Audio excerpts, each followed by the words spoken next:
Hi, this is Brandy with a Bit Crafty, and today I'm going to take you on an adventure with an ancient meme and help you uncover the mystery of how to draw a owl. And this idea came from another great mystery, which begins with a birthday kidnapping. I received a text message from my book club friends, Hillary and Hannah. It said, "You are being kidnapped," and provided the date. "It's a surprise," is all they would say, and no amount of coaxing would get them to tell me where we were going. My family even asked if I knew where yet, and I said nope.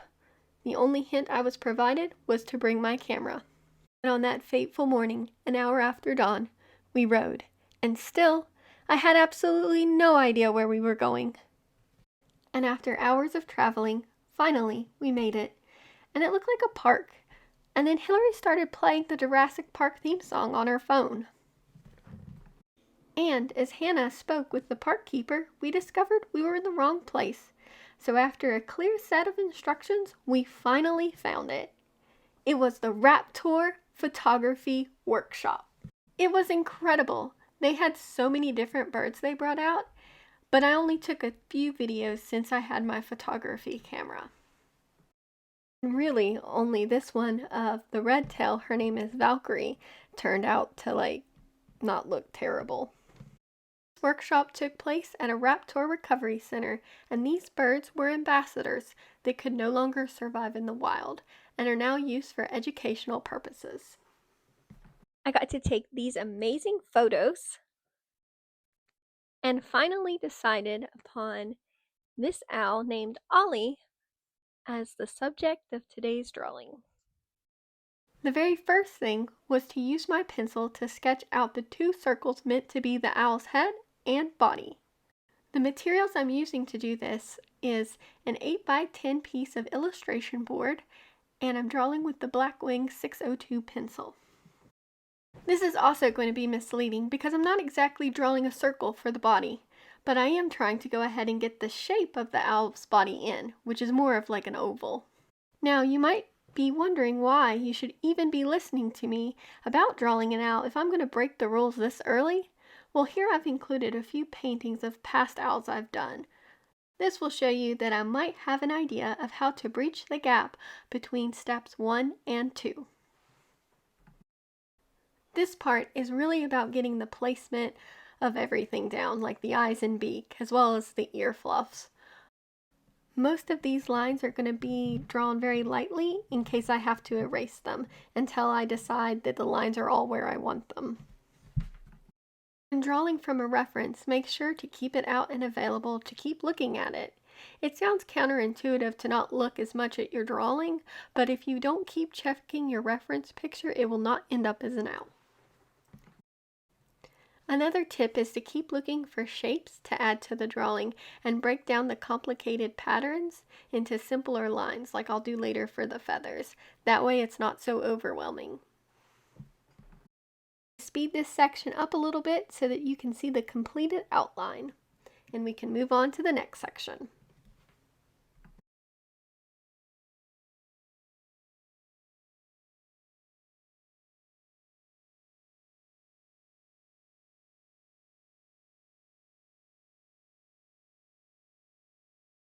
Now that the outline is finished, we're going on to my next favorite step, color.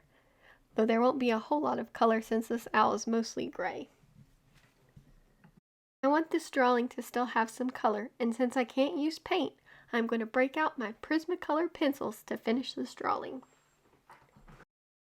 I always like to start at the eye. It's the most important part and what most people focus on first, so I have to make sure that I get that right. And here I'm using a black colored pencil to color in the pupil. Colored pencil, unlike acrylics, aren't very forgiving.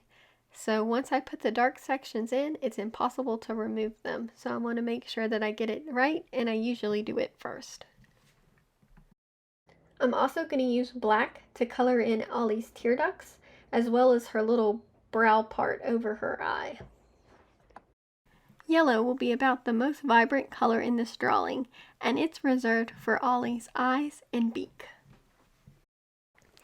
I used a really pale yellow shade. I think it was called maybe cream. I'm not certain. I decided to try something new that might be helpful. I'm going to place a picture of Ollie as a guide and highlight the areas in red that I'm focused on. I usually bounce around a lot when I'm working on a picture, but I thought it might help if you could see what part of Ollie I was looking at. Let me know in the comments if you find this helpful or a hindrance. Here I'm working on the dark part framing Ollie's face. I'm not sure what it's called, but I like using colored pencils because it shows a similar texture to the feathers. Here I'm coloring in the gray on the rest of the face. Make sure to color in the same directions as the feathers are going on Ollie. Now it's time to color in the beak. I'm going to use the same yellow that I used to color in the eyes. Another fun owl fact is you're actually only seeing the tip of the beak. The rest of the beak is hidden by the owl's feathers. Here I'm going to start coloring the little ear tufts. Fun fact, they're actually not ears at all, and they are called plumicorns. And they're just there to help the owl camouflage better with its surroundings. Here I'm working my way down her forehead.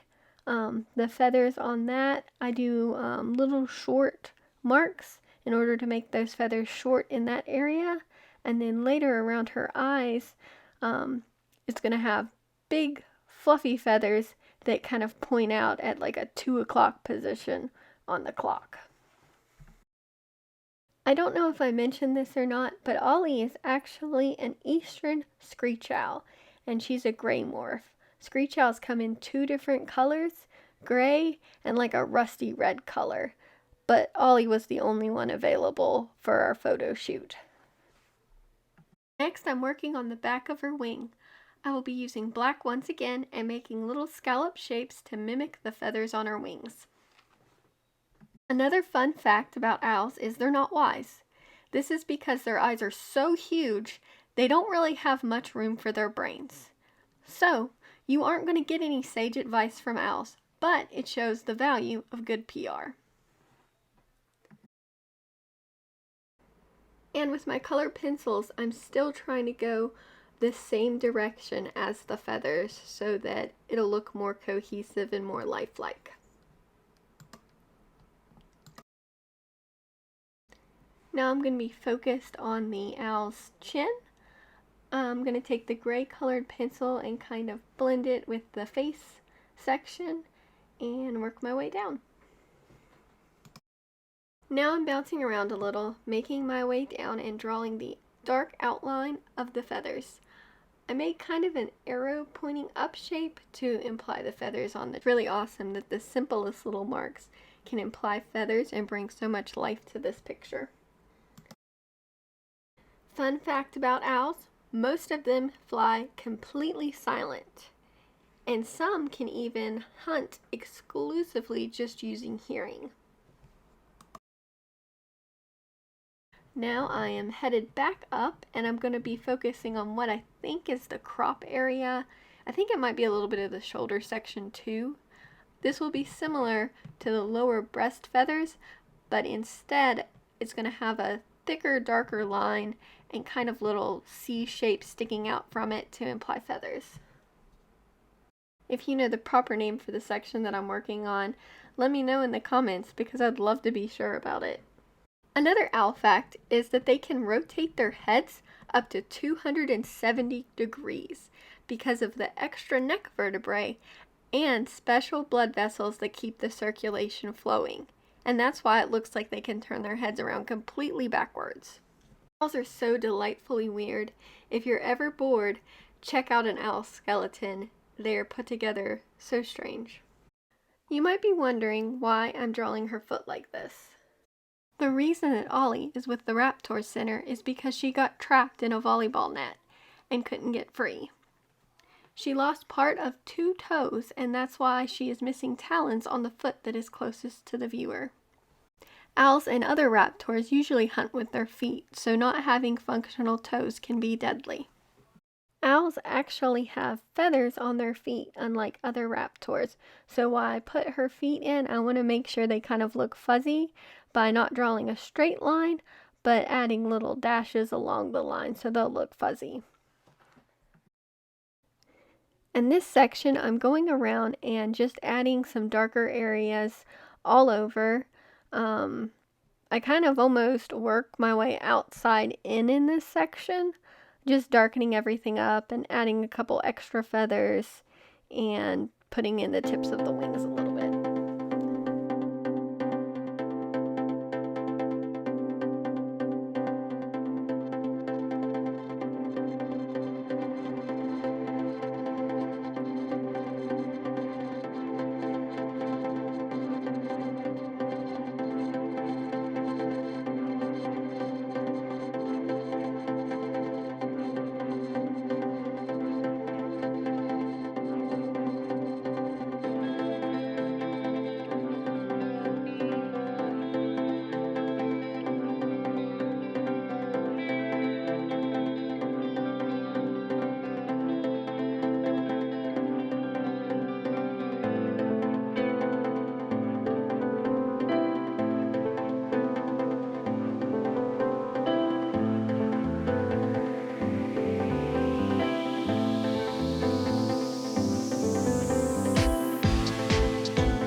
you made it this far in the video, I just want to thank you for watching, and if you want to see any more of my projects, be sure to give me a like and subscribe.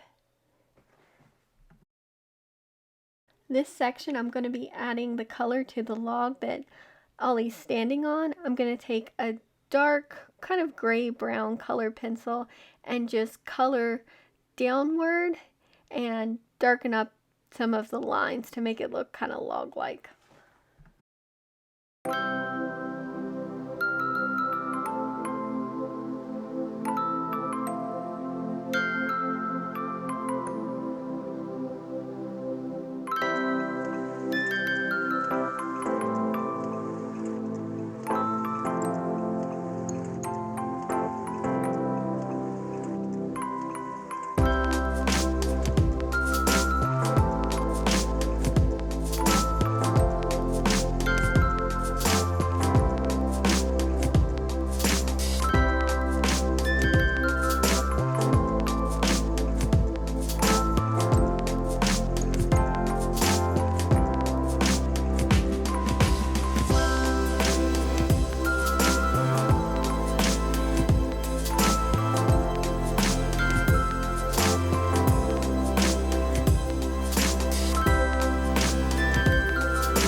Well, the picture isn't perfect, but I do believe we completed step 2 and drew the owl. But let me know what you think in the comments below. Now, behold my final creation.